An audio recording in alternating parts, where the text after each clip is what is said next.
Post এডিটের নতুন এপিসোডে আপনাদের সবাইকে স্বাগত জানাই।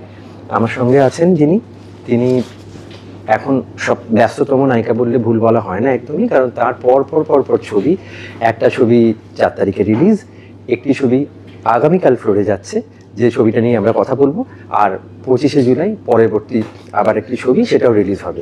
ঋতুপর্ণা সেনগুপ্ত আমরা যখন থেকে দেখছি তখন থেকেই তিনি ব্যস্ততম নায়িকা। ঋতুদি, প্রথমেই আমি তোমাকে যেটা জিজ্ঞেস করবো যে কর্পূর আসছে, আমরা সবেমাত্র দেখেছি যে কর্পূরের লোগো বেরিয়েছে, লুক রিভিল হয়েছে এবং সবাইকে অনবদ্য লুকে আমরা দেখেওছি। এটা তো একটা সত্যি ঘটনা অবলম্বনের ছবি, কিন্তু অরিন্দমরা বলেইছেন যেটা পলিটিক্যাল থ্রিলার ফিকশনাল। তুমি যখন গল্পটা প্রথম পড়লে, গল্পটা পড়ে তোমার কি মনে হয়েছিল, তোমার ইন্টারপ্রিটেশনটা কি ছিল? আমার গল্পটা ইন্টারপ্রিটেশন এটাই ছিল যে আমি কর্পূর যেভাবে দেখেছি চরিত্রটা, সেটা আমার মনে হয়েছিল যে খুব স্ট্রং একটা খুব হাটকে একটা মহিলার গল্প, এবং তার জীবনের চাওয়া পাওয়াগুলো খুব মানে অন্যরকম, তার জীবনের মানে উসুলগুলো যেগুলো আমরা হিন্দিতে বলি বা সে অন্যরকম, তার জীবনের মানে ধারা, মানে কীভাবে সে নিজেকে চালিত করবে বা নিজেকে চালনা করবে, সেই পুরো পার্সপেক্টিভটাই আলাদা, খুব unconventional, very out of the box একটা ক্যারেক্টার। তো সেই জন্য আমার মনে হয়েছিল যে আমি যেই চরিত্রগুলোর সঙ্গে এখনও পরিচিত হইনি বা করিনি, আমি সেরকম ধরনের চরিত্র করতে চাই। তো মৌসুমীর মধ্যে সেই ব্যাপারটা আমি দেখেছিলাম, এবং এটা নিখোঁজ মানে দীপান্বিতা রায়ের গল্প অবলম্বনে। তো আমি সেই পার্টটাই দেখেছিলাম। এখন এটার সাথে কোনো এটার সাথে অন্য কিছু সাদৃশ্য আছে তখন আমি সত্যি কিছু জানি না।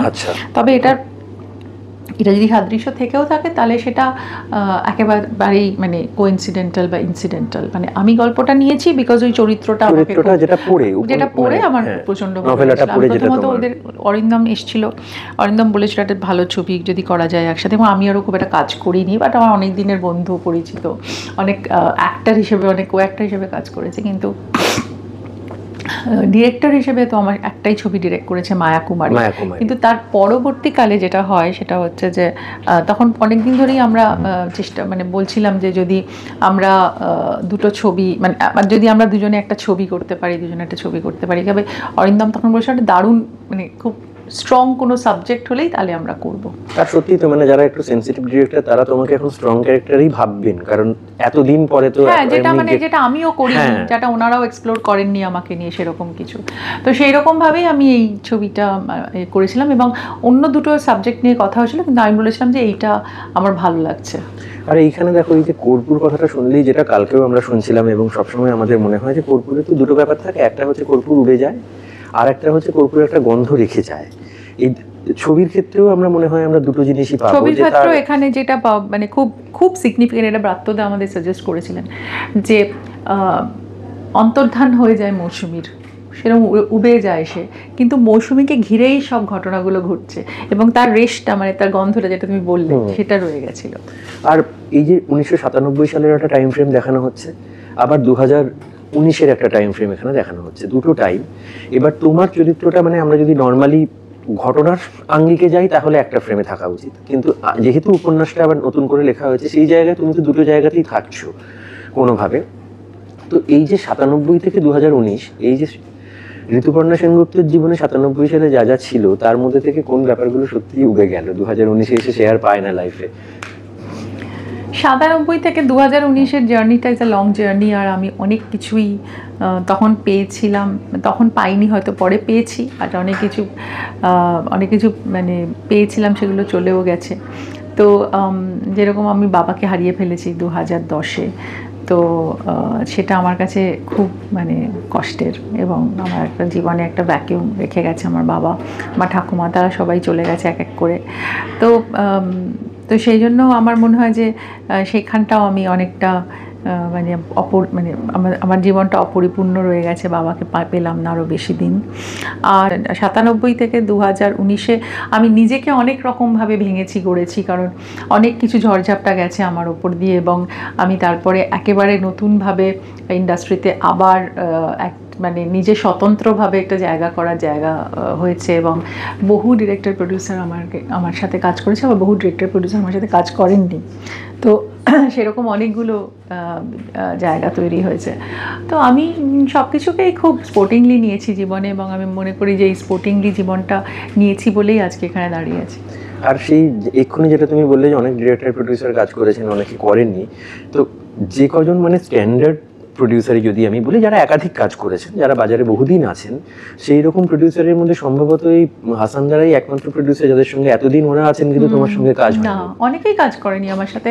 হাসান দারা তো এই সবে এখন কাজ করলেন, তারপরে অনেক প্রডিউসারের সাথেই আমার কাজ হয়নি। ইনফ্যাক্ট ভেঙ্কটেশ ফিল্মসের সাথে মানে আমার মানে SBF এর সাথেও খুব কমই কাজ হয়েছে। মানে এক সময় হয়েছিল অনেক, তারপরে শ্বশুরবাড়ি জিন্দাবাদ তো ওদের মোড় ঘুরিয়ে দিয়েছিল, এবং Shwashurbari Zindabad was a turning point in their career. কিন্তু তার পরবর্তীকালে আমার মনে পড়ে না আমি ওদের সাথে খুব বেশি কাজ করেছি বলে, একটা দুটো বাদে, কিন্তু রাজকাহিনী তার মধ্যে অন্যতম। সেটাও ওদের হাউসে একটা ফেদার ইন দেয়ার ক্যাপ। একদমই অসম্ভব একটা ভালো ছবি হয়েছিল। আর এই যে মানে অনেকের কাজ করা না করার মধ্যে আমি SBF এর জন্য বলছি না, যে যখন এখন সবাই বলে যে অনেক কিছু নতুন হচ্ছে, সেই জায়গায় এসে যখন একটা প্রোডাকশন হাউসকে আবার হলে দর্শক আসছে কিনা দেখবার জন্য শ্বশুরবাড়ি জিন্দাবাদ ফিরিয়ে আনতে হয়, সেইটার একটা অভিনেত্রী হিসেবে ভেতরে কিরকম হয়? আমার খুব আনন্দ হয়েছে, কারণ শ্বশুরবাড়ি জিন্দাবাদ একটা সময়কে ডেপিক্ট করে, একটা এরাকে ডেপিক্ট করে। সেখানে প্রেমের নতুন সংজ্ঞা দিয়েছিল শ্বশুরবাড়ি জিন্দাবাদ, গানের নতুন সংজ্ঞা দিয়েছিল, অনেক কিছু স্মার্ট ফিল্মকে তৈরি করেছিল। তো সেই শ্বশুরবাড়ি জিন্দাবাদ 25 বছর পর এখনকার জেনারেশনটা দেখা উচিত সেই সময় কীরকমভাবে কাজগুলো হয়েছিল। তো I think that was an learning experience. আর প্রডিউসারদের জন্য ওটা একটা বিরাট সম্পদ।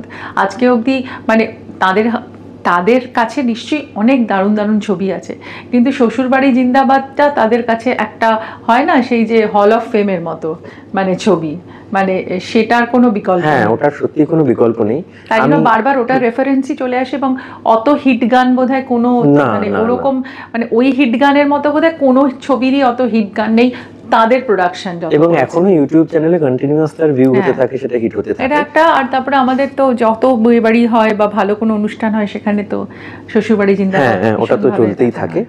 আমি যেহেতু কর্পূর সবেমাত্র ফ্লোরে যাচ্ছে, আমি কর্পূর নিয়ে আলোচনাটা খুব দীর্ঘ করব না। আমি শুধু একটু শেষের দিকে এসে একটা জিনিস তোমায় জিজ্ঞাসা করব, যে প্রত্যেক অভিনেত্রীর নিজস্ব একটা ইন্টারপ্রিটেশন থাকে একটা ক্যারেক্টার যখন সে পড়ে।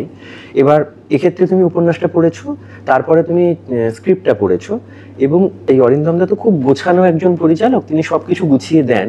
তুমিও খুব গোছানো একজন অভিনেত্রী, তুমি সেটা পড়বার পর তোমার তরফ থেকে এক্সট্রা কি?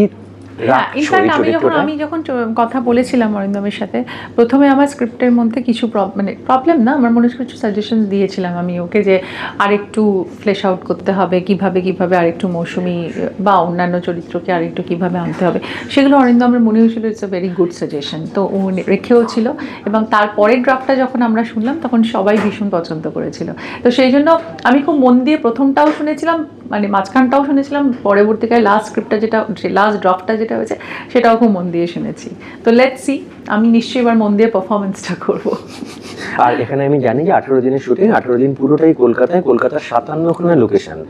মানে কলকাতাও তো তোমার মতো করে খুব কম লোক চেনে, তুমি পুরো কলকাতাটাই ঘুরেছো, পুরো পশ্চিমবঙ্গ তোমার। এবারে 57টা লোকেশন তুমি একটাও দেখেছো? এখনো দেখিনি, তবে শুনেছি অনেকগুলো লোকেশন আছে। তবে একটা প্রথম লোকেশনটাই আমাদের হোটেল ললিতে হবে, তো যে দেখা যাক, নিশ্চয়ই খুব ভালো মানে পরিবেশ সৃষ্টি হবে সেখানে, কারণ খুব সুন্দর স্পেসটা ওখানে শুটিংয়ের।